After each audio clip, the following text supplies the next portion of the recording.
The November rain fell in heavy sheets across Maple Street, turning the sidewalk into a mirror that reflected Maya Chen's entire life scattered across the pavement.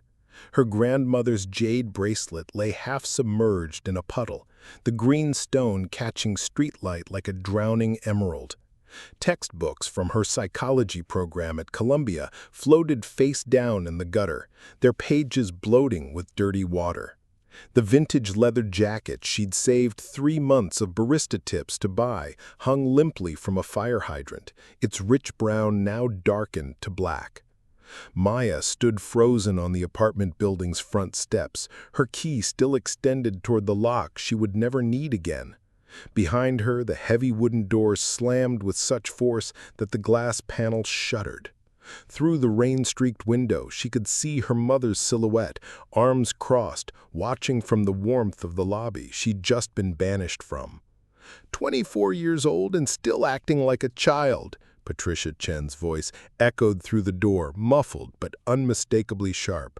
You want to make your own decisions? Then make them somewhere else. The words hit Maya's chest like physical blows. She'd heard variations of this threat for months, ever since she'd chosen psychology over pre-med, ever since she'd started dating Jamie instead of the surgeon's son her mother had handpicked, ever since she dared to suggest that perhaps, just perhaps, she knew what was best for her own life. But she'd never believed it would come to this. Her belongings thrown onto the street like garbage, her key confiscated, her childhood bedroom now sealed off like a crime scene. Mrs. Rodriguez from apartment 2B appeared at Maya's side, her gray hair protected by a plastic rain bonnet, her weathered hands gentle as she helped rescue a waterlogged photo album.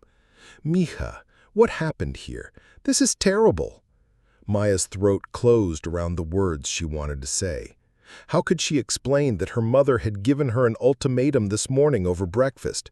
Break up with Jamie and switch back to pre-med, or find somewhere else to live?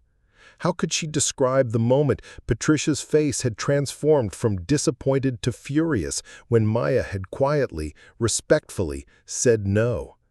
Family disagreement, Maya managed, her voice barely audible over the rain.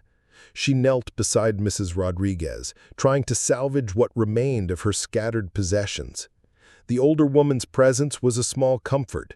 She had lived in this building for 30 years, had watched Maya grow up, had always slipped her homemade cookies when Patricia wasn't looking.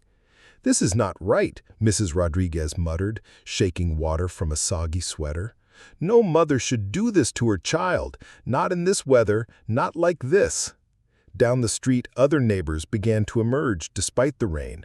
Mr. Thompson from the corner deli jogged over with a handful of plastic bags, his usual gruff demeanor softened by concern. Jenny Wu, barely 16 and still in her school uniform, appeared with an umbrella that she held over Maya without word. Even old Mr. Kowalski shuffled out from his ground-floor apartment, his cane clicking against wet pavement as he surveyed the scene with roomy but sharp eyes.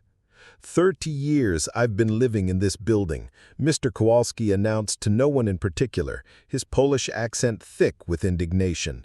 Never seen such a thing. Never. As she worked, memories flooded back unbidden. This same sidewalk where she'd learned to ride a bike, Patricia running alongside her with one hand on the seat.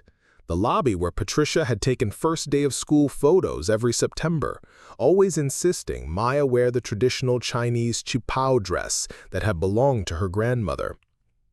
The apartment where they'd lived together since Maya's father died when she was 8, where Patricia had worked double shifts as a nurse to pay for Maya's private school, where they'd spent countless evenings studying together at the kitchen table. But those memories felt like they belonged to different people now. The mother who had sacrificed everything for her daughter's education was the same woman who had just thrown that daughter's life onto the street because the education hadn't shaped Maya into the person Patricia had envisioned. "Where will you go?" Mrs. Rodriguez asked softly, helping Maya stuff wet clothes into garbage bags. Maya stared at the question, realizing she had no answer. Her college friends had graduated and moved away or returned to their own family homes. Jamie lived in a tiny studio with 2 roommates. Her extended family had sided with Patricia in what they saw as Maya's rebellious phase. She had nowhere to go, no backup plan, no safety net beyond these soggy plastic bags and the $347 in her checking account. The rain began to intensify, and Maya's neighbors started to drift back toward their homes, their good intentions insufficient against the weather's fury. Mrs. Rodriguez pressed a $20 bill into Maya's hand, despite her protests. Jenny Wu left her umbrella propped against the building wall. Mr. Thompson muttered something about having a spare cot in his deli's back room. As the street emptied, Maya found herself alone with her scattered life and the growing realization that everything had changed in the span of a single morning. She looked up at the building, her building, the only home she'd ever known, and tried to memorize its details. The red brick facade with its climbing ivy, now bare in the November chill.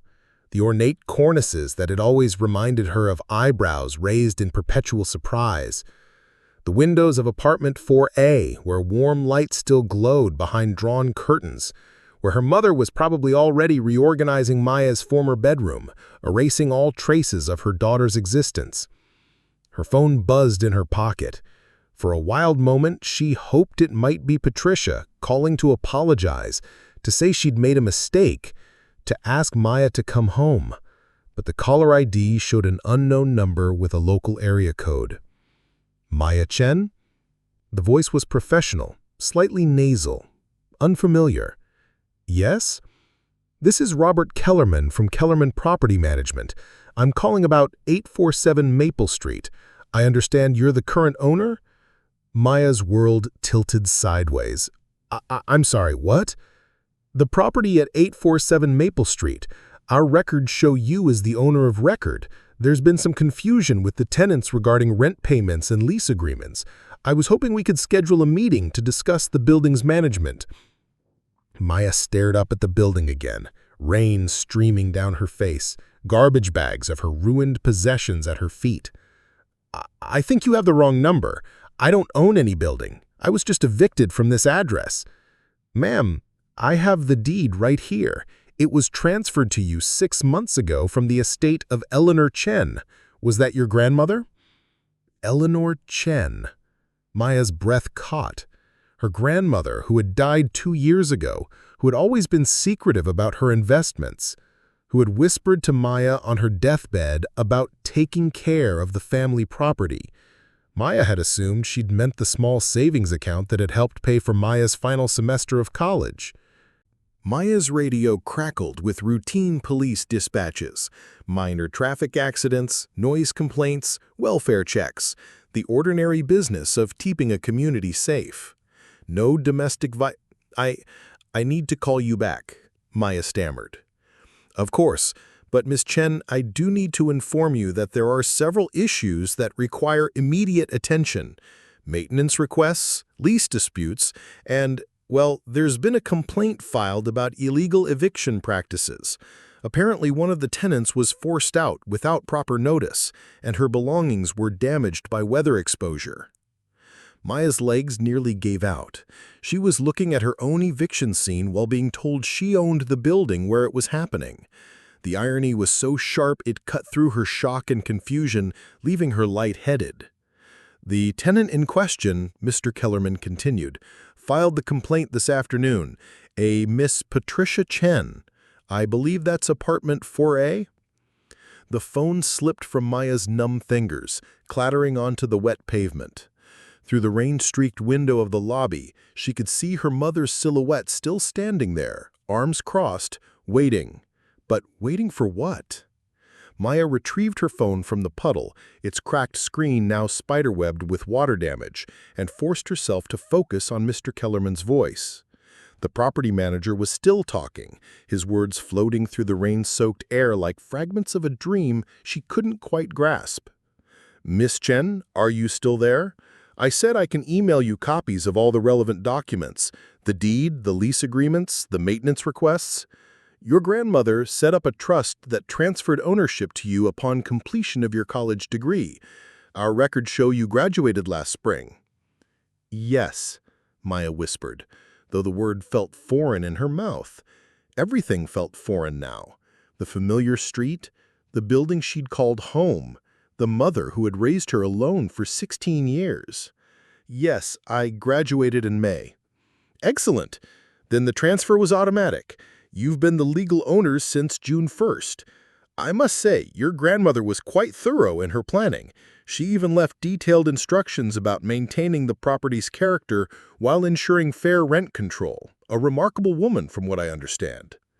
Maya's grandmother had been remarkable, though Patricia had always seemed embarrassed by Eleanor's old-fashioned ways. Eleanor Chen had immigrated from Taiwan in the 1960s with nothing but a sewing machine and an unshakable belief that America rewarded hard work. She'd built a small tailoring business in Chinatown, lived frugally, invested wisely, and apparently bought real estate that Patricia had known nothing about. "I need to see those documents," Maya said, her voice gaining strength. Around her, the rain was beginning to soften into mist, but her clothes remained soaked through, her hair plastered to her skull. "Can you meet me somewhere? I'm not currently able to access my apartment." "Of course. I have an office about 6 blocks from your property. Would you like to come by now? I understand there are some urgent matters to address, particularly regarding the complaint filed by your tenant." My tenant. The words echoed strangely in Maya's head. Her mother, who had controlled every aspect of Maya's life for as long as she could remember, was technically her tenant. The woman who had just thrown Maya's belongings onto the street was living in Maya's building, sleeping in Maya's property, subject to Maya's decisions about lease terms and eviction procedures. Maya looked up at the 4th-floor windows one more time, then gathered her sodden possessions and began the 6-block walk to Kellerman Property Management. Each step felt surreal, as if she were moving through someone else's life.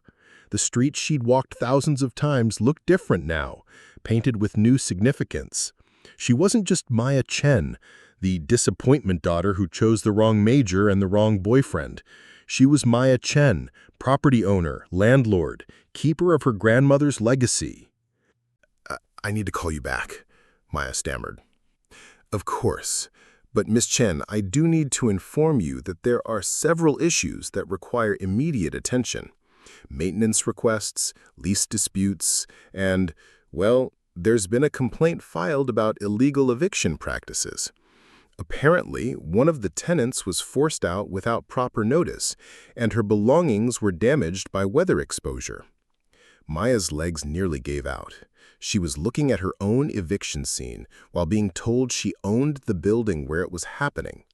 The irony was so sharp it cut through her shock and confusion, leaving her lightheaded. "The tenant in question," Mr. Kellerman continued, "filed the complaint this afternoon. A Miss Patricia Chen. I believe that's apartment 4A? The phone slipped from Maya's numb fingers, clattering onto the wet pavement. Through the rain-streaked window of the lobby, she could see her mother's silhouette still standing there, arms crossed, waiting. But waiting for what? Maya retrieved her phone from the puddle, its cracked screen now spiderwebbed with water damage, and forced herself to focus on Mr. Kellerman's voice. The property manager was still talking, his words floating through the rain-soaked air like fragments of a dream she couldn't quite grasp. "Miss Chen, are you still there? I said I can email you copies of all the relevant documents, the deed, the lease agreements, the maintenance requests. Your grandmother set up a trust that transferred ownership to you upon completion of your college degree. Our records show you graduated last spring."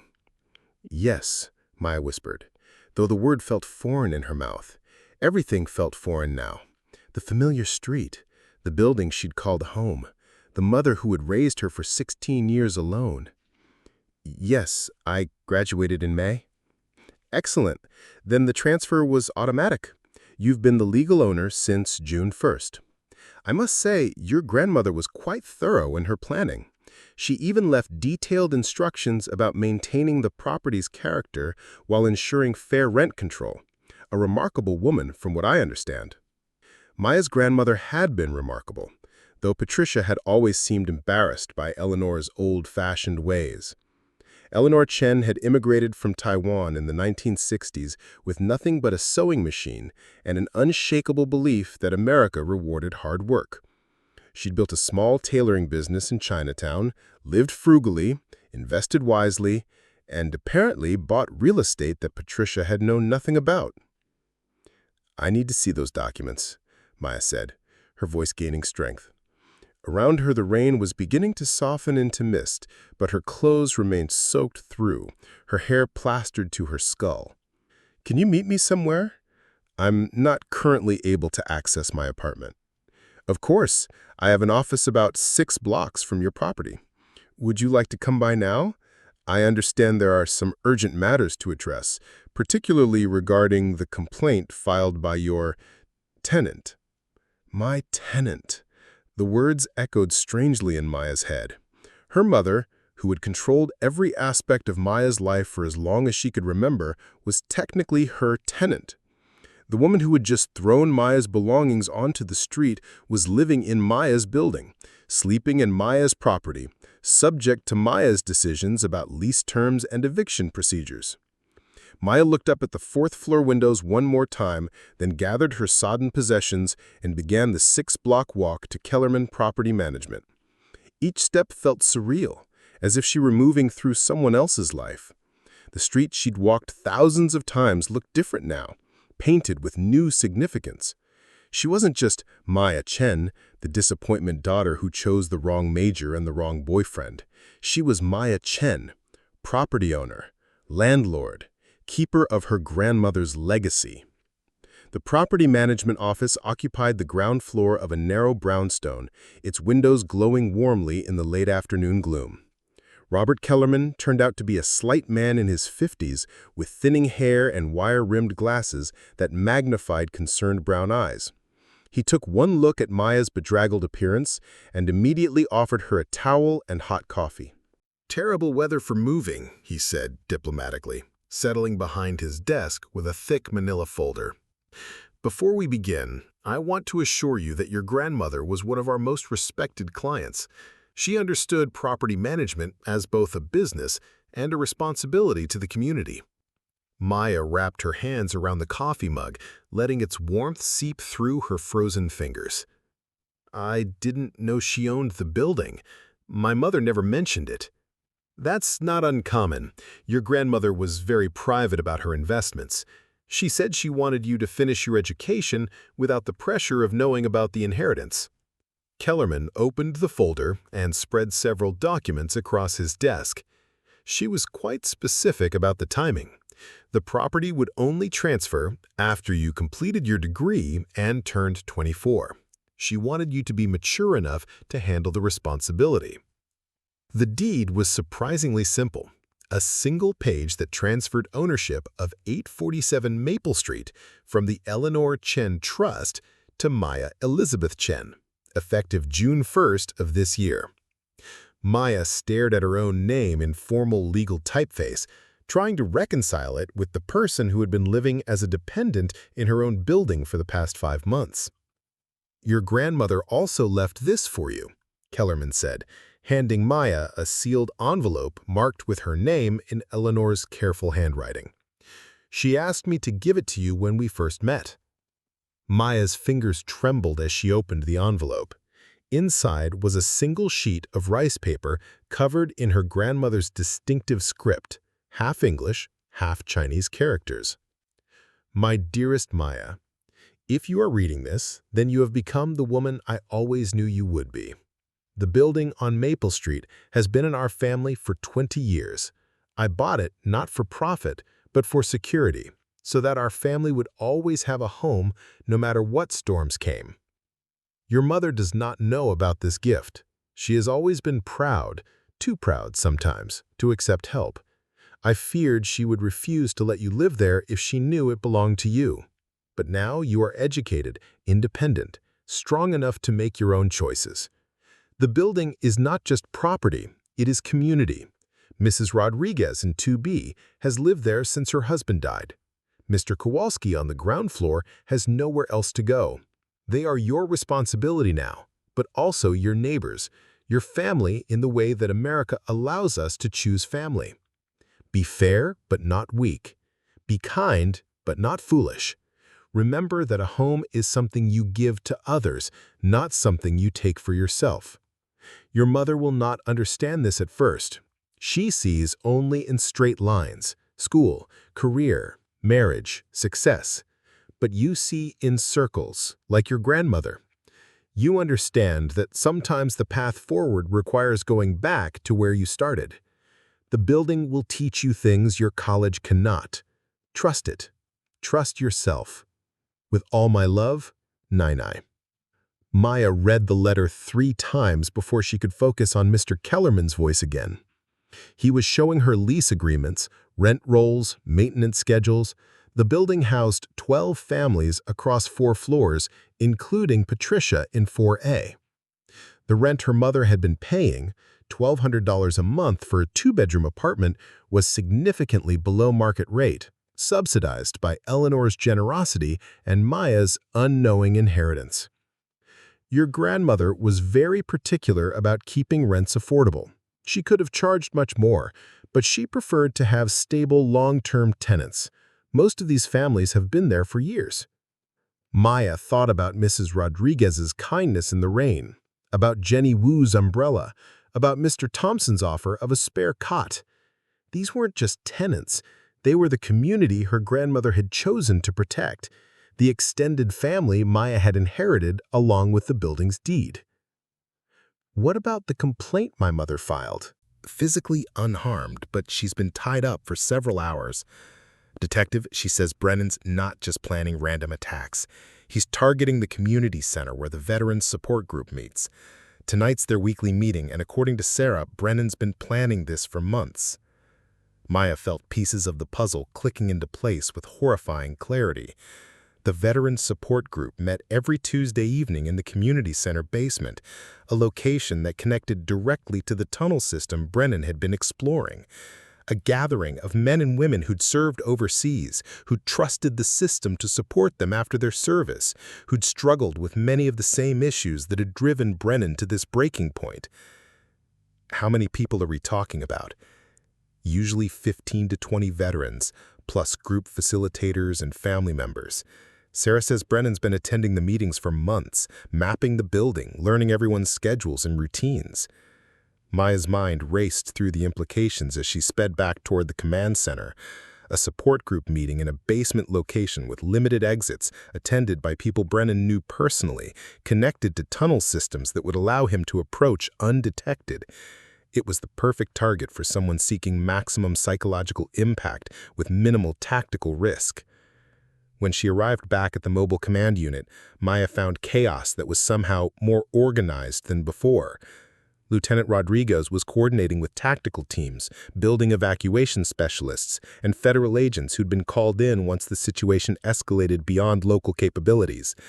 But the center of attention was Sarah Martinez, sitting in a metal folding chair with a blanket wrapped around her shoulders, speaking quietly with a paramedic while clutching a cup of coffee in hands that still showed rope marks around her wrists.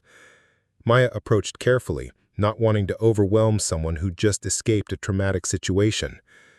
Sarah looked up when she heard Maya's footsteps, and her eyes filled with tears of relief. Detective Chen, thank God. Are Emma and Diego safe? Please tell me they're safe. They're safe, Maya assured her, pulling up a chair beside Sarah. Your mother got them out of the house hours ago. They're staying with your aunt in Riverside. Sarah's shoulders sagged with relief, and for a moment she just breathed deeply, as if she'd been holding her breath for 8 hours. Then she straightened up, and Maya saw the same determination that had impressed her during their previous meetings. Detective, I need to tell you everything I know about what Thomas is planning. But first, you need to understand that he's not the same person I fell in love with. The war changed him, the drinking made it worse, but what he's planning now, this isn't about me or our relationship anymore. This is about something much bigger. Maya nodded and activated the digital recorder on her phone. Sarah, I need you to tell me everything you remember about his plans, his timeline, anything that might help us prevent people from getting hurt. Sarah took a shaky breath and began speaking, her voice growing stronger as she focused on the task of helping others rather than processing her own trauma. Thomas has been planning this for months, maybe longer. He started going to the veteran support group in February, but not because he wanted help. He was studying the people there, learning their stories, their weaknesses. He said they were all victims of the same broken system that had failed him. Maya felt a chill as she listened. Brennan hadn't been seeking treatment. He'd been conducting reconnaissance. He talked about making a statement that would force people to pay attention to how veterans are treated, how domestic violence victims are failed by the system, how law enforcement responds to crisis situations. He said he was going to create a scenario that would expose every weakness, every failure, every way the system lets people down. Sarah, did he mention specific targets, specific plans? Kellerman's expression grew uncomfortable. Well, that's where things get complicated. Technically, she was correct to file it. A tenant cannot be evicted without proper notice, even by a family member.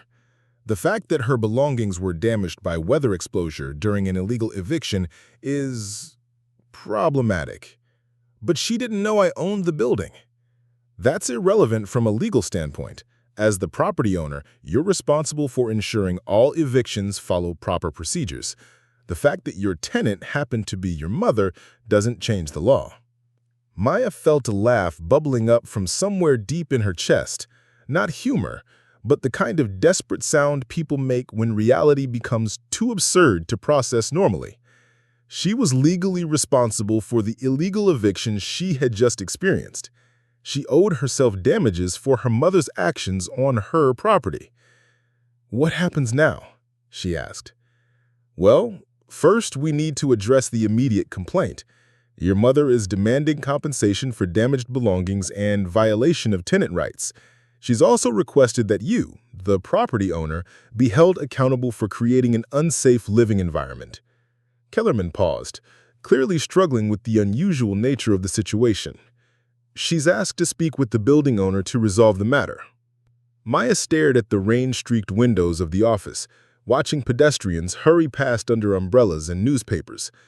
Just this morning, she'd been a college graduate, working part-time at a coffee shop, living with her mother, dating a boy Patricia disapproved of, trying to figure out how to afford graduate school. Now, she was a landlord, a property owner, responsible for maintaining a community her grandmother had spent decades building. "Set up a meeting," Maya said quietly. "Excuse me?" "Set up a meeting between me and my mother, the tenant and the landlord. Tomorrow morning, if possible." Maya's voice was growing stronger with each word. "I think it's time we had a formal discussion about the lease agreement." Kellerman looked uncertain. "Miss Chen, I'm not sure that's advisable given the personal nature of your relationship. Perhaps we should involve a mediator, or no." Maya stood up, gathering her wet belongings and her grandmother's letter. "This is exactly what needs to happen. She wants to speak to the building owner about her rights as a tenant. I'm the building owner. We'll speak." The walk back to Maple Street felt different now. Maya moved with purpose instead of shock, her mind racing through possibilities instead of reeling from betrayal. She had no illusions how difficult the conversation with her mother would be. But for the first time in months, maybe years, she felt like she had solid ground beneath her feet. The building looked different in the early evening light. Not just her childhood home, but her property, her responsibility, her inheritance from a grandmother who understood things about strength and independence that Maya was only beginning to grasp. The scattered remains of her belongings had been cleared from the sidewalk, probably by the building's super or one of the neighbors who had helped earlier. Maya stood on the sidewalk, looking up at the windows of apartment 4A, where Patricia was probably preparing dinner, probably congratulating herself on finally taking a firm stand with her stubborn daughter. Tomorrow, Patricia Chen, the tenant, would sit across from Maya Chen, the landlord, and they would have a conversation that neither of them could have imagined when they'd argued over breakfast that morning. For tonight, though, Maya needed somewhere to stay. She thought about Mr. Thompson's offer of the cot in his deli, about the couch in Mrs. Rodriguez's living room, about the uncomfortable but honest possibility of a cheap motel room paid for with the $20 in her pocket. But first, she needed to call Jamie, needed to hear a familiar voice, needed to share this impossible day with someone who might understand how completely her world had shifted in the space of 12 hours. Her phone was still damaged from its encounter with the puddle, but it managed to connect the call. Jamie's voice was warm and concerned, full of questions Maya didn't yet know how to answer. She found herself standing in front of her own building, explaining to her boyfriend that she'd been evicted and inherited the property in the same day, that she was homeless and a landlord simultaneously, that her mother was both the person who had destroyed her life and the person who would have to answer to her for it. "Come stay with me," Jamie said immediately. "Marcus and Tony can squeeze together for a few nights. We'll figure this out." Maya felt tears she'd been holding back all day finally spill over. "I love you," she said, and meant it more than she'd ever meant anything. "I love you too. And Maya, your grandmother sounds like she was an incredibly wise woman." Maya looked up at the fourth floor one more time, seeing her mother's silhouette still framed in the window, still watching. Tomorrow they would sit down as tenant and landlord, as daughter and mother, as two women trying to navigate a relationship that had been redefined by inheritance and pride and the kind of forward-thinking love that plans for the future, even from beyond the grave. Maya barely slept that night on Jamie's narrow pull-out couch, surrounded by the gentle snores of his roommates and the weight of her grandmother's letter, which she'd read at least a dozen more times by lamplight. Each reading revealed new layers, Nai's careful choice of words, her understanding of both Maya's and Patricia's personalities, her prediction that this moment would eventually arrive. By 7 a.m., Maya was dressed in the one professional outfit that had survived the rain damage, a black blazer and gray slacks that she'd ironed in Jamie's tiny bathroom while his roommates shuffled around making coffee and pretending not to stare at the girl who'd suddenly appeared with garbage bags and a story too strange for early morning conversation. Mr. Kellerman had arranged the meeting for 9 a.m. in his office, describing it to Patricia as a standard landlord-tenant mediation regarding yesterday's incident. Maya wondered what her mother had thought when she'd received that call. Whether she'd felt vindicated that the mysterious building owner would finally be held accountable for allowing such treatment of a respected tenant. Maya arrived early, needing time to center herself before facing Patricia across a conference table instead of a kitchen table. Kellerman had prepared a formal agenda, copies of lease agreements, documentation of the illegal eviction, and a checklist of tenant rights violations. Looking at her own name listed under landlord and her mother's name under tenant made Maya's stomach clench with nervous anticipation. "Are you certain you want to handle this personally?" Kellerman asked for the third time. "I can represent your interests as the property owner, given the family dynamics involved." "I need to do this myself," Maya said firmly. "My grandmother left me more than just a building. She left me a responsibility. I can't delegate that." At exactly 9 a.m., Patricia Chen walked into the conference room wearing her best navy suit, the one she reserved for job interviews and parent-teacher conferences. Her hair was perfectly styled, her expression composed but determined. She carried a leather portfolio that Maya recognized from her mother's nursing school days, and her movements had the crisp efficiency that Patricia brought to any situation where she felt she was fighting for what was right. She stopped short when she saw Maya sitting at the conference table. "What is she doing here?" Patricia asked Kellerman, her voice sharp with irritation. "I thought this was a meeting with the building owner about my daughter's illegal eviction." "Mom," Maya said quietly, "sit down, please." "Don't mom me. You have no business being in this meeting. This is between me and the landlord about how you were treated." Patricia remained standing, her knuckles white where she gripped her portfolio. "Someone needs to be held accountable for what happened to you yesterday." Kellerman cleared his throat diplomatically. "Miss Chen, the elder Miss Chen, I'd like you to meet Maya Chen, the owner of 847 Maple Street." The silence that followed was so complete that Maya could hear traffic from the street below, the hum of fluorescent lights, the sound of her own heartbeat in her ears. Patricia's face went through a series of expressions: confusion, disbelief, calculation, and finally a kind of stunned recognition. "That's impossible," Patricia said, but her voice lacked conviction. She sank into the chair across from Maya without seeming to realize she was moving. Maya doesn't own anything. She's a college graduate with no job, no savings, no... Eleanor Chen left the building to Maya. The transfer became effective when Maya completed her degree last spring. I have all the documentation here. Maya watched her mother process this information, saw the moment when Patricia realized the full implications. Every interaction they'd had about Maya's living situation, every threat about paying rent or finding somewhere else to live, every assertion of parental authority over Maya's housing, all of it had been built on a foundation that didn't exist. "You knew," Patricia whispered, her eyes fixed on Maya's face. "You knew you owned the building, and you let me throw you out. You let me humiliate myself filing complaints against my own daughter." "I didn't know. I found out yesterday afternoon, after you'd already thrown my belongings on the street. Mr. Kellerman called me while I was standing in the rain looking at my grandmother's jade bracelet floating in a puddle." Patricia's composure cracked slightly. "Eleanor never said anything. She never told me she was buying the building. I've been paying rent to my own mother-in-law for 6 years, and she never..." She stopped, her breath coming in short, sharp bursts. "Why wouldn't she tell me?" Maya opened her grandmother's letter, smoothing out the rice paper with careful fingers. "She wrote this for me. Maybe it will help explain." She read the letter aloud, watching her mother's face transform as each sentence landed. Patricia's expression shifted from anger to hurt to something that might have been recognition, as if she were seeing herself reflected in Eleanor's careful observations about pride and straight lines and the difficulty of accepting help. "She thought I was too proud to accept charity," Patricia said finally. "She was right. If I'd known Maya would inherit the building, I would have moved out immediately.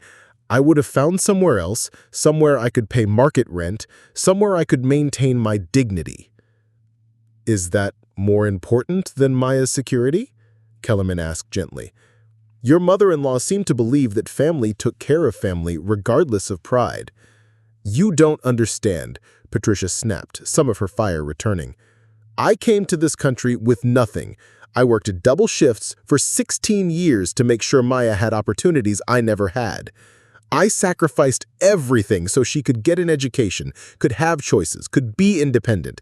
And now I find out that she's been my landlord for months, that my mother-in-law was supporting us both without telling me that everything I thought I'd built was built on someone else's foundation." Maya felt tears threatening, but forced herself to speak clearly.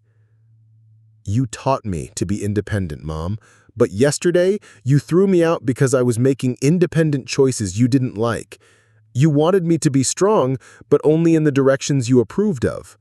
Those weren't independent choices. They were selfish choices. Psychology instead of medicine, dating some boy instead of focusing on your career.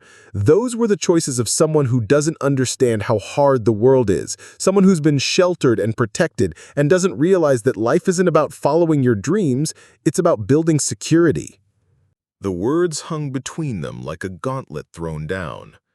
Maya looked at her mother, really looked at her, and saw for the first time not just the stern figure who had controlled every aspect of her childhood, but a woman who had been terrified for 16 years that she wasn't strong enough, wasn't smart enough, wasn't enough, period, to keep her daughter safe in a world that had never been particularly kind to single immigrant mothers.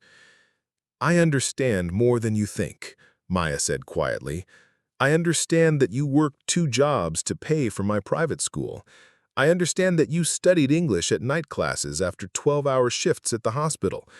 I understand that you gave up dating, gave up friends, gave up having your own life because you thought I needed you to sacrifice everything for my success. Then why? Because I also understand that Nine was right. You see in straight lines, Mom. You think there's only one path to security, one definition of success. But what if you're wrong? What if psychology is exactly the right choice for me? What if Jamie is exactly the right person for me? What if I can build security in ways you never considered?" Patricia was quiet for a long moment, her hands folded tightly in her lap. When she spoke again, her voice was smaller, more uncertain.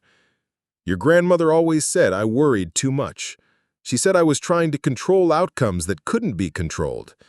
She left me this building because she wanted our family to have security," Maya said. "But she also left it to me, not to you. She trusted me to make decisions about it, about our lives, about our future. She believed I was ready for that responsibility. And yesterday, I threw you out of your own building because you chose psychology over pre-med." Patricia's laugh was bitter, self-deprecating. "I filed a complaint against my own daughter for illegally evicting my own daughter from her own property." Kellerman had been silent through most of this exchange, but now he leaned forward slightly. "From a legal standpoint, we do need to address the complaint. Regardless of the family relationship, there was an illegal eviction. Maya's belongings were damaged, and she was forced to find alternative housing without proper notice." Maya looked at her mother, then at Kellerman. An idea was forming in her mind, something that might address both the legal issues and the deeper problems that had led to yesterday's confrontation. "I want to propose something.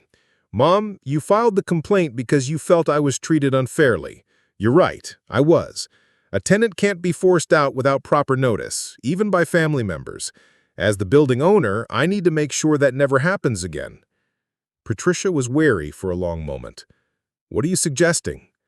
"I'm suggesting we rewrite your lease agreement. New terms, clear boundaries about the landlord-tenant relationship versus the mother-daughter relationship. You pay fair market rent, I provide proper notice for any future issues, and we both have legal protections if our personal relationship affects our business relationship." "I can't afford market rent," Patricia said immediately. "Comparable apartments in this neighborhood go for $1,800, maybe $2,000. I've been paying $1,200 because Nina wanted to help. And so do I. But I want to help in a way that respects your independence and mine. What if you paid $1,500, which is below market, but not charity? What if part of your rent included managing some of the building's maintenance coordination, using your organizational skills? What if we found a way for you to contribute to this community that Nina built without it feeling like you're accepting handouts?" Patricia was quiet for so long that Maya wondered if she'd pushed too hard, asked for too much, too soon. But when her mother finally looked up, there was something different in her expression. Not the resigned acceptance Maya had expected, but a kind of cautious interest. "You really want me to stay?" Patricia asked. "I want you to choose to stay. Not because you have nowhere else to go, not because I'm making you, but because you want to be part of what happens next with this building, with our family, with our community." Kellerman began drafting notes for a new lease agreement, but Maya barely paid attention to the legal details. She was watching her mother's face, seeing Patricia struggle with the fundamental shift in their relationship. For Maya's entire life, Patricia had been the one making decisions, controlling outcomes, determining what was best for both of them. Now Maya was offering her a choice, not as a daughter accepting her mother's authority, but as an equal adult proposing a partnership. "There's something else," Maya said, "something I learned yesterday that I want you to understand. This building isn't just our home. It's home to 11 other families. Mrs. Rodriguez, who helped me gather my belongings in the rain. Mr. Kowalski, who's lived here for 30 years. Jenny Wu, who gave me her umbrella without being asked. They're our neighbors, our responsibility, our community." Patricia nodded slowly. Eleanor always talked about the building that way. She said it wasn't an investment, it was a family. "Then help me take care of it the way she would have wanted to," Maya said. "Help me be the kind of landlord she was. Fair but not weak, kind but not foolish. Help me learn how to balance business and compassion." For the first time since Maya had walked into the conference room, Patricia smiled. Not the tight, controlled smile she used in difficult situations, but something warmer and more genuine.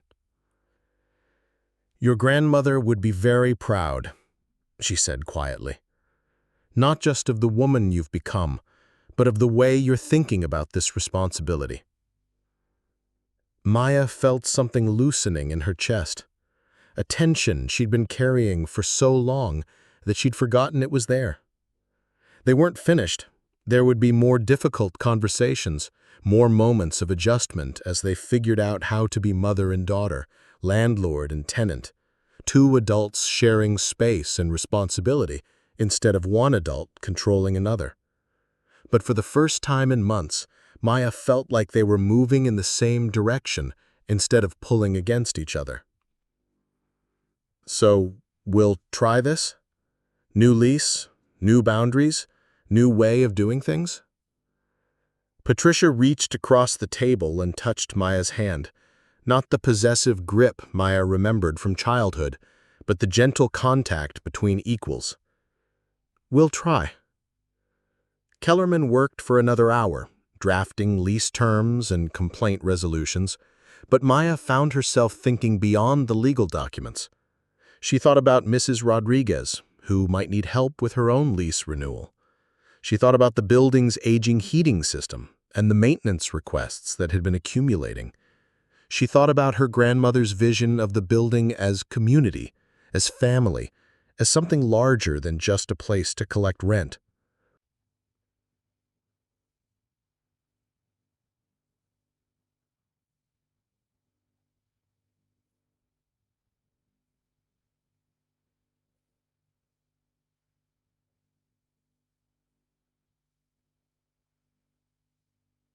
As they climbed the stairs to apartment 4A, Maya felt the weight of keys in her pocket.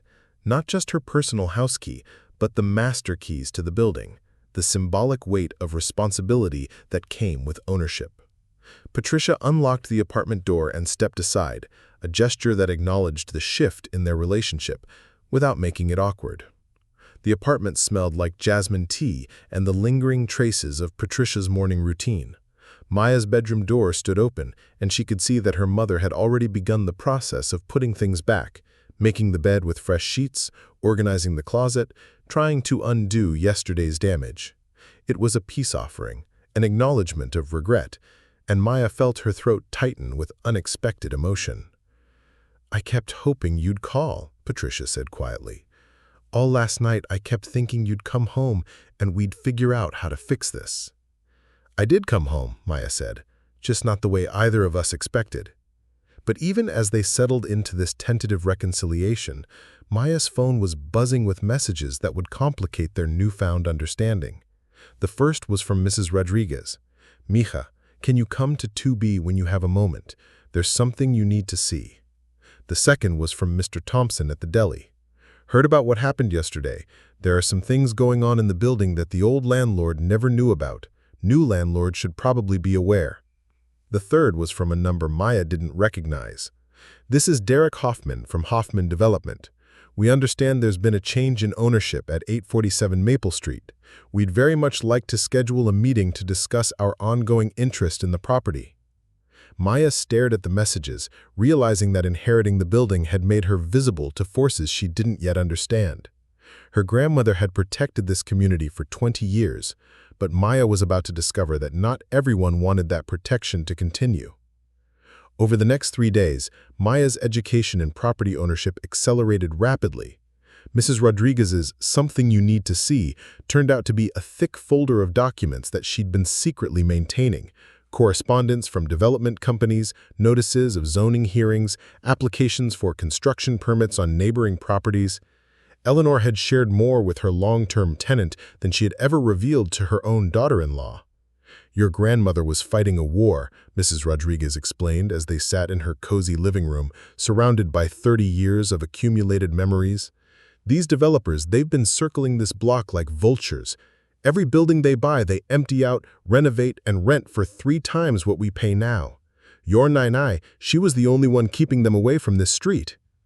Maya studied the papers spread across Mrs. Rodriguez's coffee table, letters from Hoffman Development offering to buy 847 Maple Street for amounts that made her head spin. The most recent offer, dated just 6 weeks before Eleanor's death, was for $2.8 million, More than enough to set Maya up for life, more money than she'd ever imagined having access to. She turned them down every time. Mr. Hoffman, he got angry toward the end, started talking about making life difficult for buildings that wouldn't sell. Code enforcement visits, permit challenges, anything to pressure her into changing her mind. What kind of pressure? Maya asked, though she was beginning to suspect she already knew. Mrs. Rodriguez exchanged a meaningful look with Mr. Kowalski, who had joined them for this conversation. Strange things, the old man said in his thick accent. Heat problems in winter that take weeks to fix, plumbing issues that suddenly become code violations requiring expensive repairs, parking tickets for cars that have been parked legally for years. Maya thought about the maintenance requests Kellerman had mentioned, the accumulating costs that had been eating into the building's modest profit margins.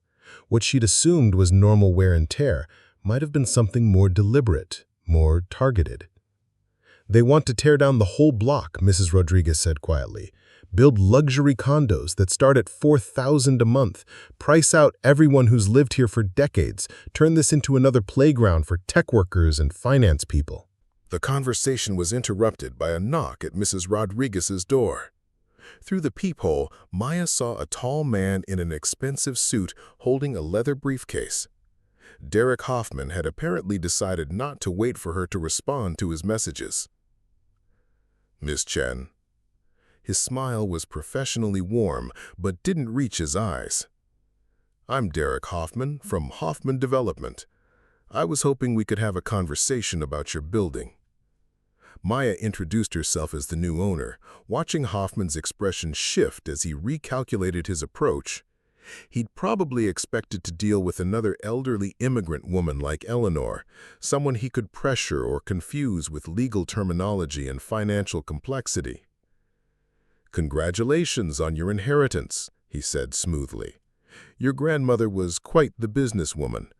Though I have to say, she was perhaps too sentimental about this property, didn't fully appreciate its potential." "What kind of potential?" Maya asked, though Mrs. Rodriguez's warnings had already given her a good idea. Hoffman gestured toward the street. "This entire block is ripe for redevelopment. We've acquired 6 of the 8 properties already. With your building and the corner lot, we could create something really special. Luxury housing that brings new energy to the neighborhood, attracts the kind of residents who can really contribute to the local economy."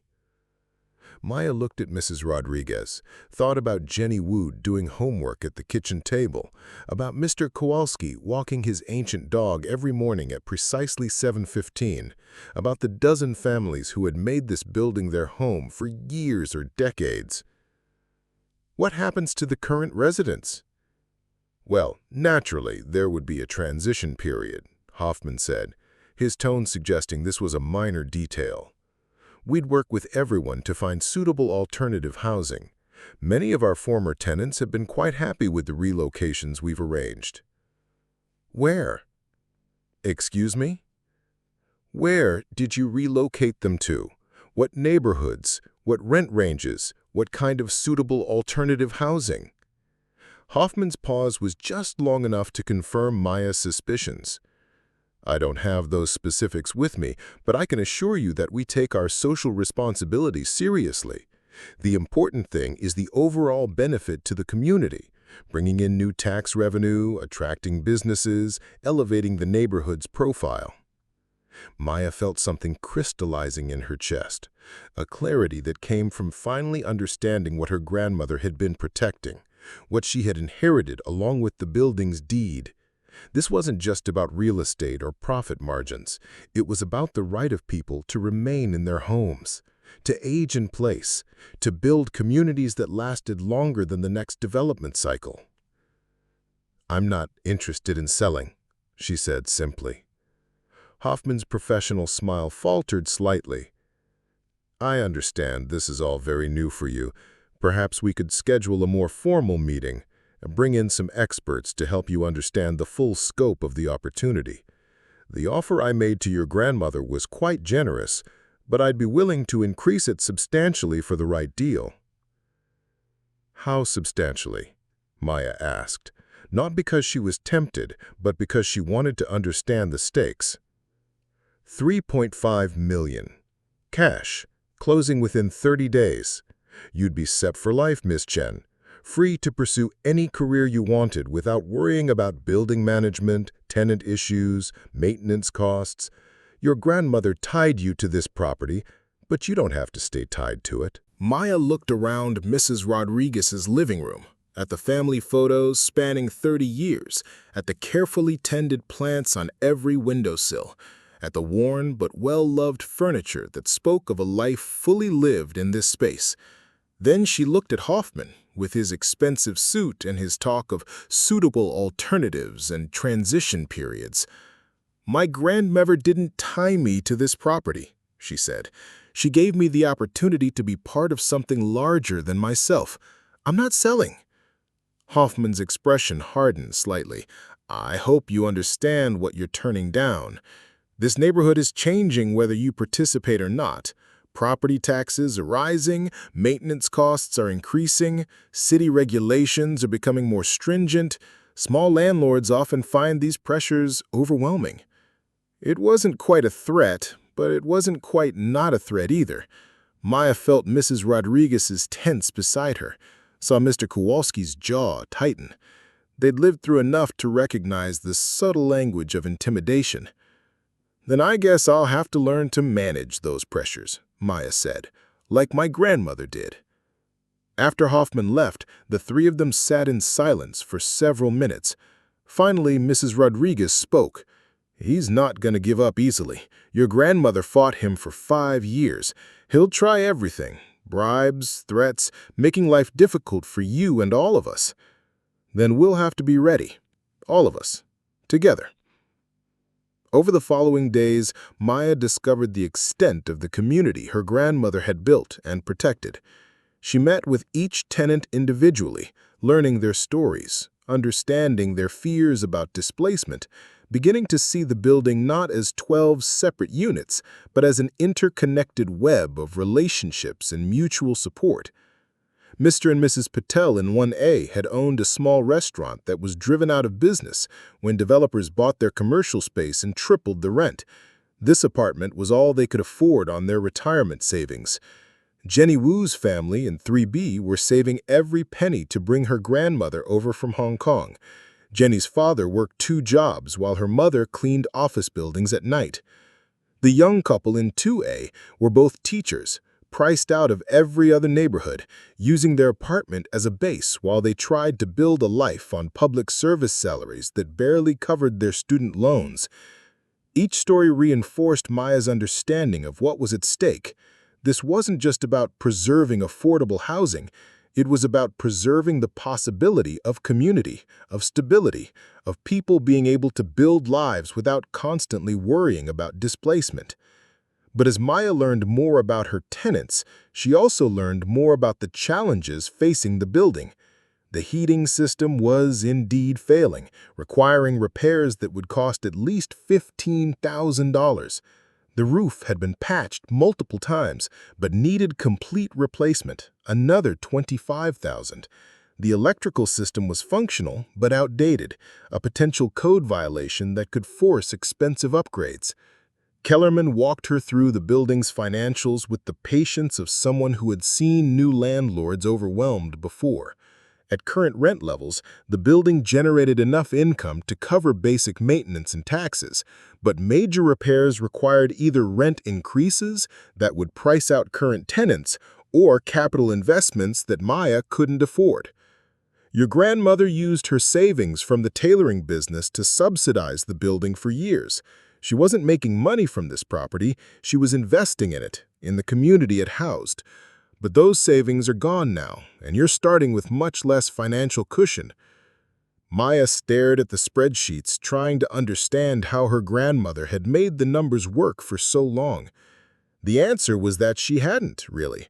She'd made them work through personal sacrifice, through treating the building as a ministry rather than a business. What would Hoffman do with the building if I sold? Exactly what you'd expect.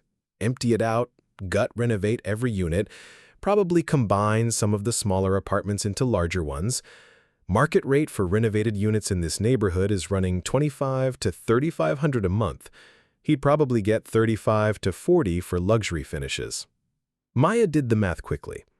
12 units at an average of $3,000 per month would generate $432,000 per year, compared to the $180,000 her building currently brought in. Hoffman wasn't just buying property, he was buying the right to extract more than twice as much wealth from the same space, wealth that would come directly from displacing people who couldn't afford the new prices. That evening, Maya called a building meeting in the community room that Mrs. Rodriguez had helped organize in the basement. All 12 tenant families gathered around folding tables, sharing coffee and homemade cookies while Maya explained what she'd learned about Hoffman Development's plans for the neighborhood. "I want to be honest with all of you," she said, looking around the room at faces that had become familiar over the past week. "Keeping this building affordable isn't going to be easy. We have major repairs coming up, property taxes are rising, and there are people who would rather see this place torn down than see it continue as it is. What do you need from us?" asked Mr. Patel, his voice carrying the authority of someone who had faced difficult times before. "I need to know that we're all committed to making this work together," Maya said. "I need to know that if I invest in keeping this place affordable, you'll invest in taking care of it. I need to know that we're building something that's worth fighting for." The response was immediate and unanimous. Ginny Wu's father offered to handle minor electrical work. He'd been an electrician in Hong Kong before emigrating. Mrs. Rodriguez volunteered to coordinate maintenance schedules and tenant communications.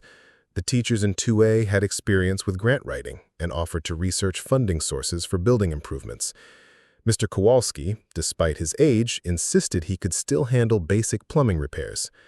Maya felt something shifting in her understanding of what ownership meant. Her grandmother hadn't just left her a building, she left her a community that was ready to take care of itself if given the chance, ready to fight for its own preservation if someone was willing to fight alongside them. 2 days later, Derek Hoffman called again. This time his offer was $4 million, and his tone had shifted from friendly persuasion to barely concealed frustration. "Ms. Chen, I've been in this business for 15 years. I've seen idealistic young property owners try to maintain affordable housing in gentrifying neighborhoods. It doesn't work. The economics don't support it, the city regulations don't support it, and eventually you'll be forced to sell anyway, probably for much less than I'm offering now." Maya thought about her building meeting, about the commitment she'd seen in her tenants' faces, about her grandmother's letter and its advice about being fair but not weak, kind but not foolish. "Mr. Hoffman, I've been thinking about what you said about this neighborhood changing whether I participate or not. You're right, it is changing. But I've decided that instead of being changed by it, I'm going to be part of changing it. This building isn't just going to survive the gentrification of this neighborhood. It's going to be an example of how communities can resist displacement, how neighbors can take care of each other, how development can happen without destroying what's already good about a place." The silence on the other end of the line lasted long enough that Maya wondered if Hoffman had hung up. When he finally spoke, his voice had lost all pretense of friendliness. "I hope you're prepared for what kind of resistance costs, because this neighborhood is changing, with or without your cooperation, and buildings that don't adapt to change have a way of becoming problematic." After he hung up, Maya sat in her grandmother's chair, she'd started thinking of it that way, and looked out at Maple Street. The late afternoon light was golden, painting the brick buildings and tree-lined sidewalks with the kind of warmth that made a place feel like home. She thought about Hoffman's words, about the costs of resistance, about the reality that fighting for something meant accepting the possibility of losing it. But she also thought about Mrs. Rodriguez's 30 years of memories, about Jenny Wu's dreams of bringing her grandmother to America, about the dozen families who had found not just housing, but community within these walls. Some things were worth fighting for, even when the fight was harder than anyone expected. The first real test of Maya's resolve came 3 weeks later when city inspectors appeared at 847 Maple Street with a list of code violations that seemed designed to bankrupt a small landlord. The violations ranged from legitimately needed safety updates to nitpicking interpretations of regulations that other buildings on the block had never been asked to address. Fire egress lighting insufficient in stairwells, Maya read from the citation, standing in the building's lobby with Kellerman and a city inspector whose name tag read Martinez. But these are the same light fixtures that passed inspection 2 years ago. Inspector Martinez consulted his clipboard with the deliberate slowness of someone who knew he was being unreasonable but had his orders. Regulations change, ma'am. Current code requires LED fixtures with battery backup systems. You've got 60 days to comply or face daily fines. Maya did quick math in her head. Upgrading all the building's emergency lighting would cost at least $8,000, money she didn't have after paying for the new lease agreements and building insurance. But refusing to comply would mean fines that would accumulate faster than she could pay them. What about the other buildings on this block? Are they all being held to the same standard? Martinez avoided her eyes. I can only speak to the violations found at this property. After the inspector left, Maya walked the length of Maple Street, noting that 847 was the only building with a bright orange notice of violation posted on its front door. The building 3 doors down had exactly the same emergency lighting system, but no citation. The apartment complex across the street had visible code issues, peeling paint, cracked sidewalks, broken windows that had been patched with cardboard, but no inspector's van in sight. Maya called Derek Hoffman that afternoon. I assume you're calling about the inspection, he said without preamble. These things happen when buildings don't keep up with current standards. Funny how these things only seem to happen to buildings you want to buy, Maya replied. I have no idea what you're implying, Hoffman said, but his tone suggested he knew exactly what she was implying. If you're finding property management more challenging than expected, my offer still stands. In fact, given the apparent maintenance issues, I might even be willing to stay at $4 million despite the building's complications. Maya hung up without responding, but she understood the message. This was how small landlords were driven out, not through dramatic confrontations, but through the slow accumulation of bureaucratic pressure, unexpected costs, and regulatory requirements that seemed to apply only to properties that refused to sell to developers. That evening, Maya called another building meeting. This time the conversation wasn't about shared responsibility and community investment, it was about survival. They're trying to force us out, she told the assembled tenants. Not just me, but all of us. These violations aren't about safety, they're about making it too expensive for me to keep this building affordable. So what do we do? Asked Sarah, one of the teachers from 2A. Do we fight it? Do we try to raise money for the repairs? Do we... She didn't finish the sentence, but everyone understood the alternative. If Maya couldn't afford the repairs and the fines, she might have no choice but to sell to Hoffman. And if she sold to Hoffman, they would all have to find somewhere else to live, somewhere they probably couldn't afford, in a market that was becoming more hostile to working-class families every month. Mrs. Rodriguez stood up, her voice carrying the authority of someone who had lived through enough challenges to know the difference between problems and crises. My late husband used to say that when people with power try to push you around, you don't fight them by becoming more powerful than they are.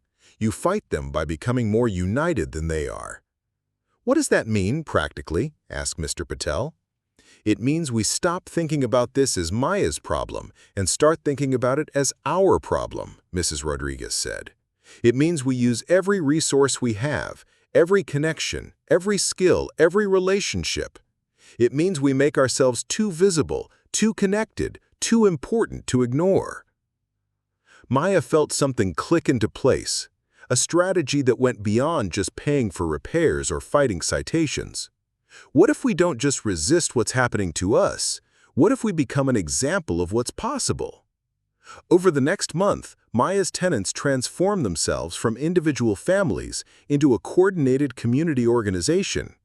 Jenny Wu, despite being only 16, turned out to have an instinct for social media that put Maya's college communications classes to shame. She created an Instagram account called Maple Street Community that documented daily life in the building. Mrs. Rodriguez teaching young mothers how to cook traditional Puerto Rican dishes. Mr. Kowalski sharing stories about pre-war Brooklyn with kids from the neighborhood. The Patel family hosting monthly community dinners in the building's common room. Sarah and her husband use their teaching connections to bring education professors from local colleges to study the building as an example of intentional community development. The attention led to a feature article in the neighborhood weekly newspaper, which led to a segment on the local NPR affiliate, which led to calls from housing advocates and community development nonprofits. Maya found herself becoming the reluctant spokesperson for something larger than affordable housing. She was becoming a voice for the idea that neighborhoods could develop without displacing the people who made them neighborhoods in the first place. The media attention brought unexpected support. A housing nonprofit offered to help Maya apply for historic preservation grants that could fund building improvements while protecting against future development pressure. A lawyer who specialized in tenant rights offered pro bono help fighting the city violations. A group of architecture students volunteered to design accessibility improvements that would make the building more livable for aging residents like Mr. Kowalski. But the attention also brought more pressure from Hoffman Development. The violations multiplied, the fines increased, and Maya began to suspect that her phone was being monitored when Hoffman seemed to know about her funding applications before she'd even submitted them. The crisis came to a head on a cold February morning when Maya arrived at the building to find Derek Hoffman standing in the lobby with 2 city officials and a stack of legal documents. "Miss Chen," he said with barely concealed satisfaction, "I believe you know Inspector Martinez. This is Janet Huang from the City Housing Authority. We need to discuss the building's habitability status." Maya's blood went cold. A habitability hearing could result in the building being condemned, all residents forced to evacuate immediately. It was the nuclear option in Hoffman's campaign to acquire the property. "On what grounds?" Maya asked, though she was already mentally calculating how quickly she could call Kellerman, how fast her pro bono lawyer could get to City Hall, how many of her tenants were currently at work and unreachable.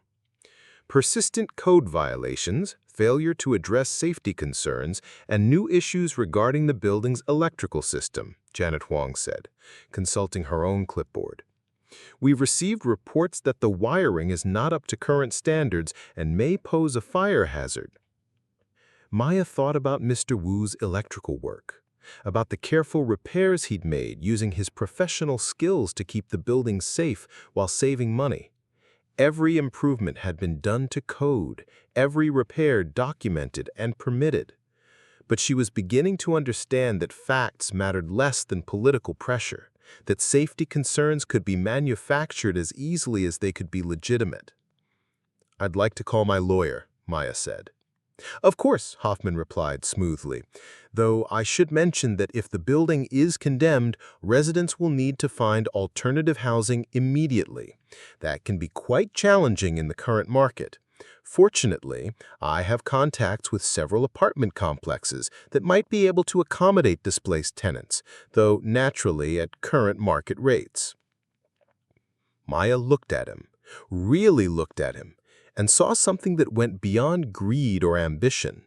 This was someone who genuinely believed that displacing a dozen families was an acceptable cost of doing business, that destroying a community was just another line item in a development budget.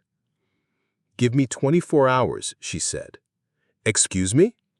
"Give me 24 hours to address whatever concerns you have about habitability. If I can't satisfy the city's requirements in that time, we'll discuss next steps." Janet Huang looked uncertain. "Miss Chen, this isn't really a negotiation. If the building poses safety risks, then let me prove it doesn't. 24 hours to bring in independent inspectors, to document every repair we've made, to show that this building is not just habitable, but thriving.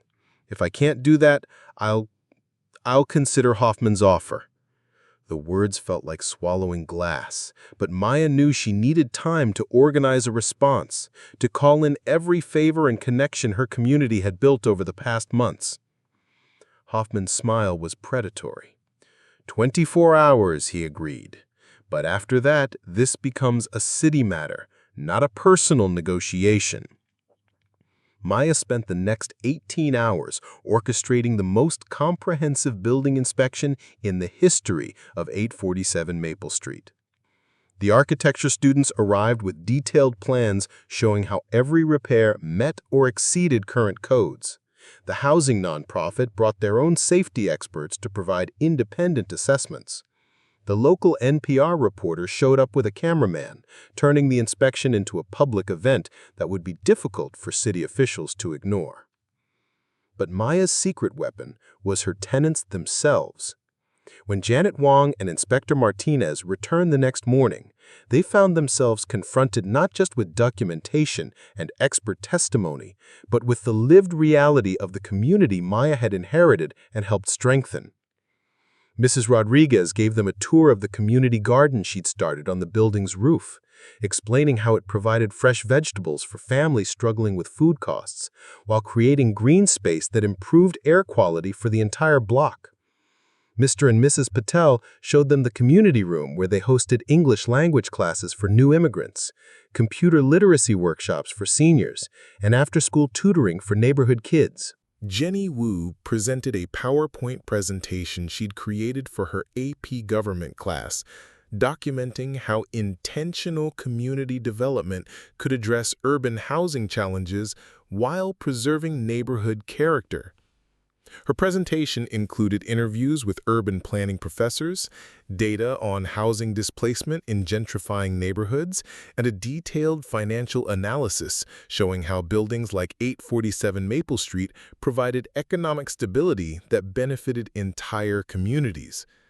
Maya watched the city officials' faces as they moved through the building, saw them struggling to reconcile Hoffman's narrative of dangerous housing conditions with the reality of a thriving, well-maintained community space. By the time they reached Mr. Kowalski's apartment, where he'd prepared traditional Polish coffee take and was ready to share stories about the neighborhood's history, Janet Huang looked like someone who had stumbled into the wrong movie.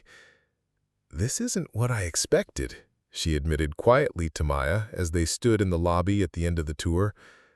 "What did you expect?" Maya asked.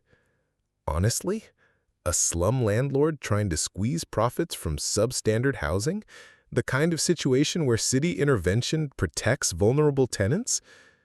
Huang looked around the lobby, taking in the community bulletin board covered with photos from building events, the carefully maintained vintage light fixtures, and the small library shelf where residents shared books and magazines. "This is something else entirely." Inspector Martinez was less willing to abandon his citations, but even he seemed deflated by the building's obvious vitality and careful maintenance. When Maya's pro bono lawyer arrived with documentation showing that comparable buildings throughout the city had identical systems that had never been cited for violations, Martinez finally agreed to reevaluate the urgency of the required improvements. The habitability hearing was postponed indefinitely. Hoffman left without speaking to Maya, but his expression suggested that he understood this battle was lost, even if the war might continue. That evening, Maya sat in her grandmother's chair and finally allowed herself to feel the exhaustion of the past month.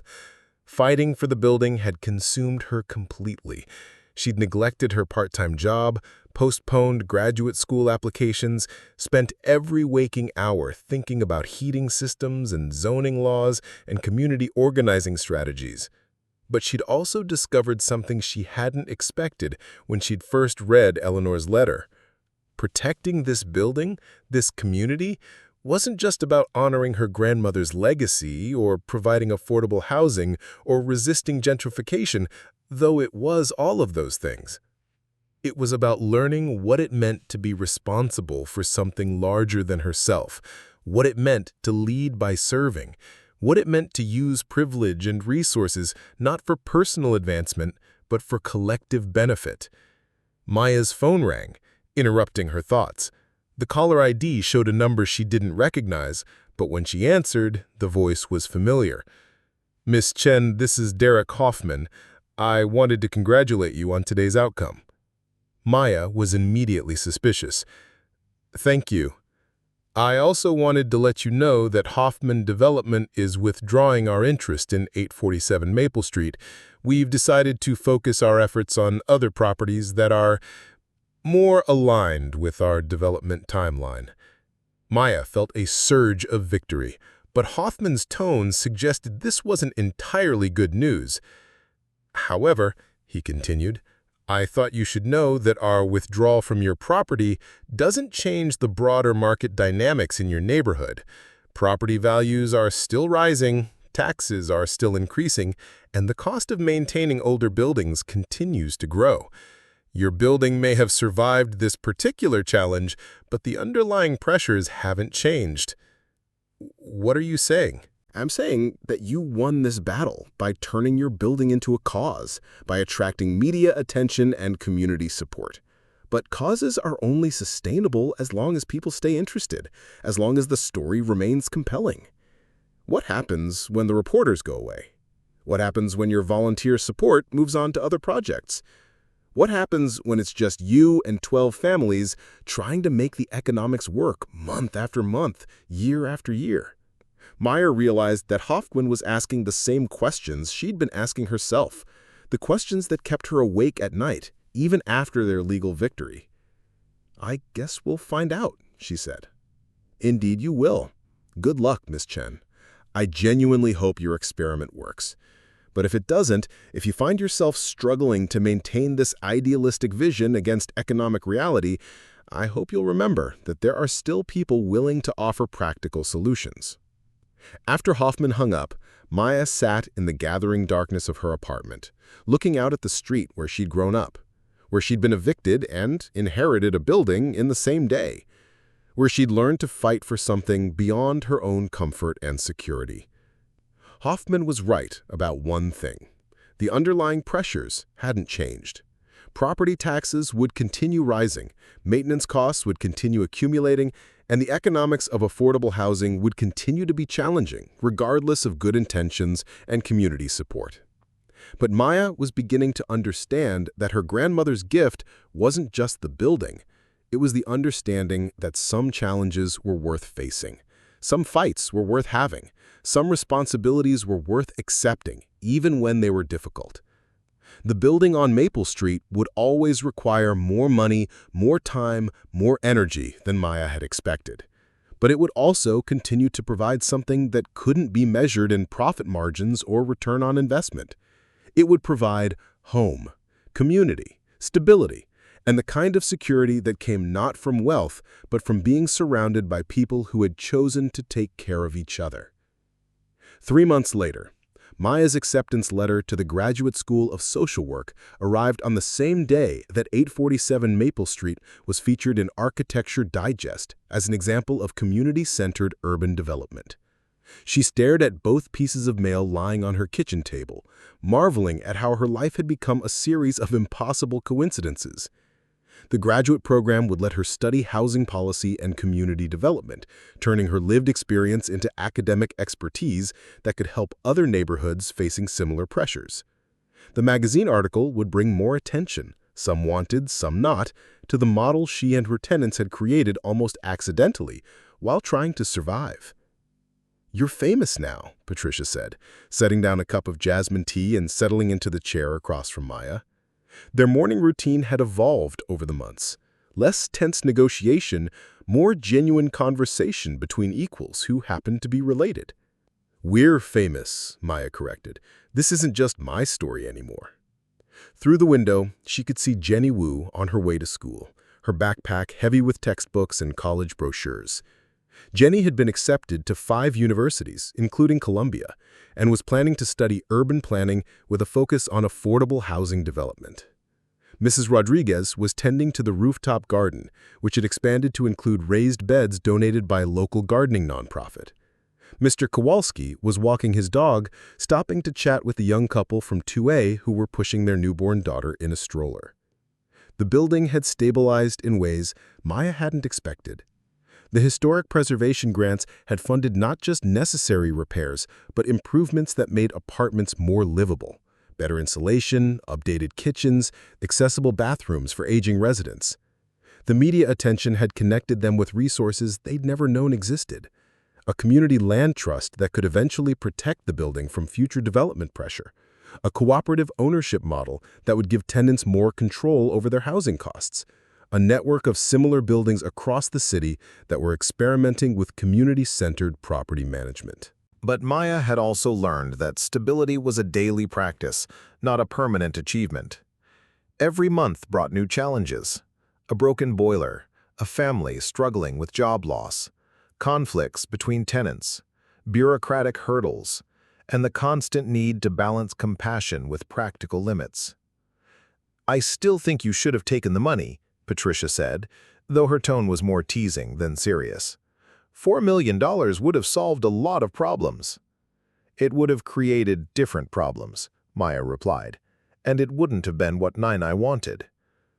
Patricia sipped her tea thoughtfully. "I've been thinking about what she wanted, about the letter she left you, about why she kept the building secret from me for so long." Maya waited, having learned that her mother processed complex emotions slowly and thoroughly. "She knew I would have seen the building as security, mine and yours, a financial asset, a guarantee of stability. But she wanted you to see it as responsibility. She wanted you to understand the difference between owning something and taking care of something." Maya nodded. Over the past months, she had come to understand that distinction viscerally. Owning the building meant she could make decisions about rent and leases and repairs. Taking care of it meant those decisions were always secondary to the well-being of the people who lived there. She also knew you were strong enough to handle that responsibility, stronger than I gave you credit for. Maya reached across the table and touched her mother's hand. "You gave me the foundation for that strength. Everything I'm doing now, I learned from watching you work double shifts to keep us housed, watching you advocate for your patients, watching you refuse to give up when things got difficult." They sat in comfortable silence, watching the street come alive with morning activity. Maya had started to recognize the rhythms of her building, her block, her community, in ways she'd never noticed as a child. The way Mr. Thompson from the deli always swept his sidewalk at exactly 8 a.m. The way Mrs. Chen from the corner apartment building walked her granddaughter to the bus stop every morning, both of them chattering in rapid Cantonese. The way the neighborhood was changing, new cafes and boutiques opening alongside longtime businesses, but changing in a way that felt organic rather than imposed. 1 year later.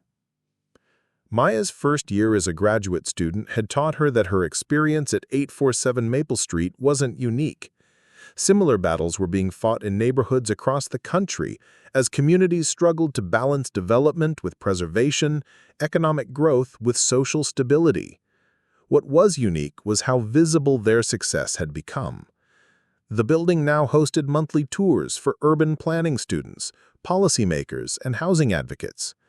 Maya had testified before the city council about community land trust models. Jenny Wu, now a freshman at Columbia, had started a nonprofit that connected young people with community development internships. Mrs. Rodriguez had been featured in a documentary about immigrant women's leadership in housing advocacy. But Maya had also learned that visibility brought its own pressures. Every decision she made about the building was now scrutinized by people who saw it as a symbol rather than a home. Journalists called asking about her housing philosophy. Academic researchers wanted to study her tenants' satisfaction metrics. Political candidates wanted to tour the building and be photographed with the young woman who's revolutionizing affordable housing. "I never thought I'd miss being invisible," Maya confided to Jamie as they walked through Prospect Park on a crisp October afternoon. "Sometimes I just want to fix a leaky pipe without it becoming a statement about grassroots community development." Jamie, who had moved into the building 6 months earlier when a studio apartment became available, understood both the benefits and burdens of their unusual living situation. "Remember when your biggest worry was whether your mom approved of me dating you?" Maya laughed. "Now she's more worried about whether I'm charging you fair market rent or giving you special treatment because you're my boyfriend." "Are you?" Charging you fair market rent? Yes. Giving you special treatment? Also yes, but not with the rent. They'd reached the top of a small hill that offered a view back toward their neighborhood. Maya could see 847 Maple Street from this distance, its red brick facade distinct among the mix of old and new buildings that defined the area. From here, it looked ordinary, just another apartment building in a city full of apartment buildings. But Maya knew it was extraordinary in ways that couldn't be seen from a distance. "Derek Hoffman called me last week," Maya said. Jamie stopped walking. "What did he want?" "To congratulate me on the building's success and to let me know that Hoffman Development had acquired the empty lot 3 blocks over. They're planning a 30-story luxury complex."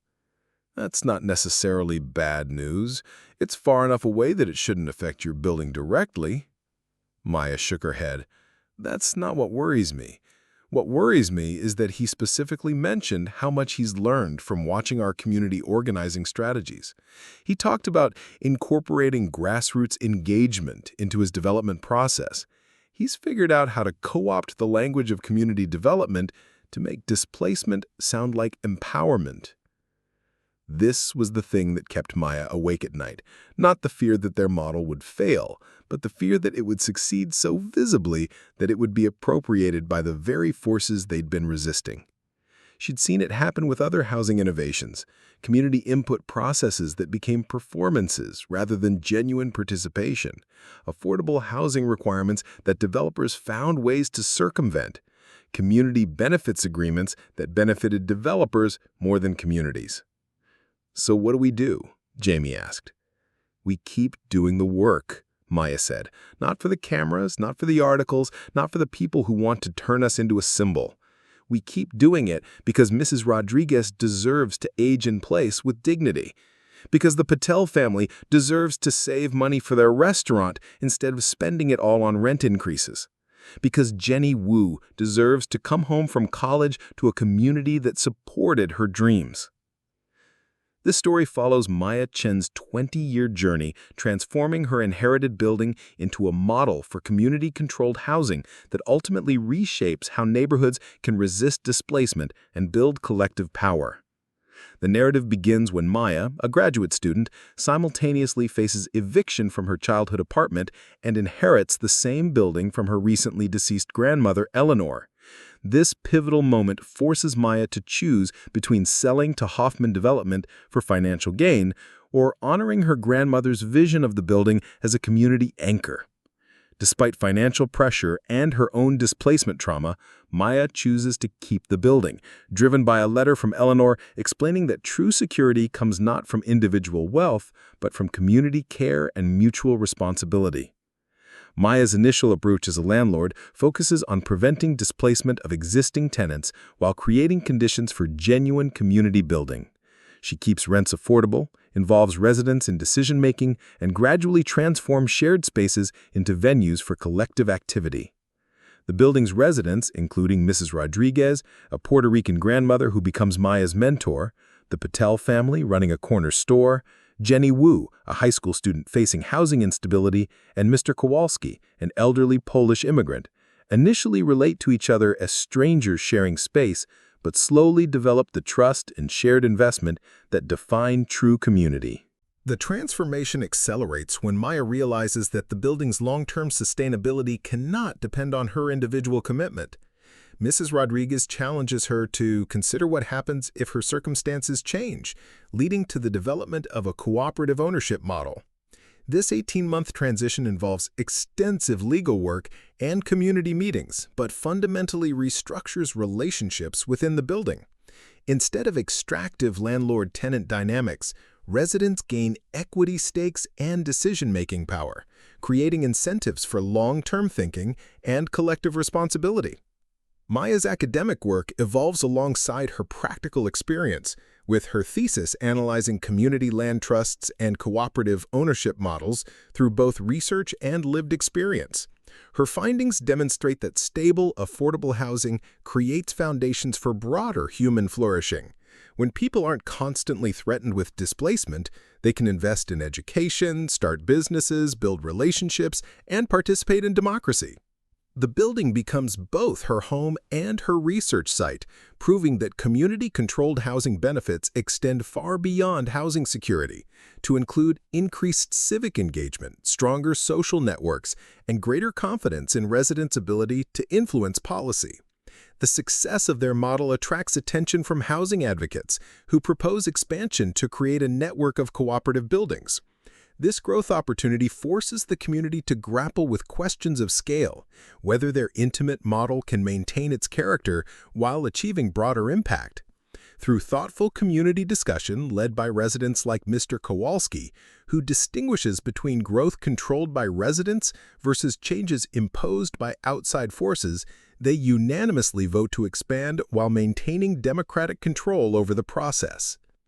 Over the following years, the Maple Street Commons grows to include 8 buildings, housing over 100 families. Maya transitions from individual building owner to executive director, balancing property management with community organizing and policy advocacy. The network weathers economic recessions, budget cuts, and political changes, with each crisis strengthening community resilience and clarifying shared values. Jenny Wu becomes a city planning consultant and author, while Patricia serves as community coordinator and chronicler, documenting the daily work of cooperative democracy. Maya's personal life intertwines with her community work, as she marries Jamie and raises daughter Elena within the Commons. Elena's childhood normalizes cooperative ownership, community governance, and housing justice, carrying these assumptions into adulthood, where she becomes a city council member advocating for environmental justice and affordable housing. The story illustrates how community-controlled housing creates conditions for children to grow up understanding their belonging extends beyond individual families to entire neighborhoods. The Commons model proves replicable, inspiring dozens of similar cooperatives across the city and creating a network of community-controlled housing serving thousands of families. Maya's work gains national attention through documentaries and policy research, but the story emphasizes that their greatest achievement is creating spaces where people can be fully human, balancing individual success with collective well-being, economic security with community connection. The narrative structure mirrors Eleanor's wisdom about circles versus straight lines, with Maya's retirement party held in the same community room where her journey began. After 20 years of leadership, Maya passes directorial responsibilities to Elena, who represents a new generation equipped to address climate change, technological disruption, and other emerging challenges, while maintaining core principles of community care and collective responsibility. Throughout the story, the building at 847 Maple Street serves as more than physical space. It becomes a laboratory for democratic participation, a model for alternative economic relationships, and proof that ordinary people can create extraordinary change through patient, persistent work. The transformation from individual ownership to cooperative democracy demonstrates practical alternatives to housing as commodity, showing how communities can resist gentrification while shaping development to serve residents' needs. Maya's final journal entry reflects on her grandmother's gift, not just the building itself, but the opportunity to be useful, necessary, and part of something larger than individual success. Eleanor's understanding that security comes from collective care rather than personal wealth proves prophetic, as the Commons creates lasting change extending far beyond housing policy to encompass new models of urban living, democratic governance, and intergenerational responsibility. The story concludes with Maya's granddaughter sleeping in the same apartment where Maya grew up, symbolizing continuity and evolution as each generation adapts core principles to contemporary challenges. This cyclical structure reinforces themes about how progress requires returning to fundamental values of mutual care while creating new suits suited to changing circumstances. The Commons becomes a template, demonstrating that communities can take control of their own development, that housing can serve human needs rather than profit maximization, and that ordinary people working together can build alternatives to systems that seem too powerful to change. Ultimately, this narrative argues that housing justice requires more than policy reform. It demands new relationships, governance structures, and economic models that treat housing as a human right and communities as sites of democratic participation. Maya's journey from displaced tenant to community leader to elder passing wisdom to the next generation illustrates how individual inheritance can become collective transformation, creating ripple effects that extend far beyond any single building or neighborhood to reshape possibilities for urban life itself.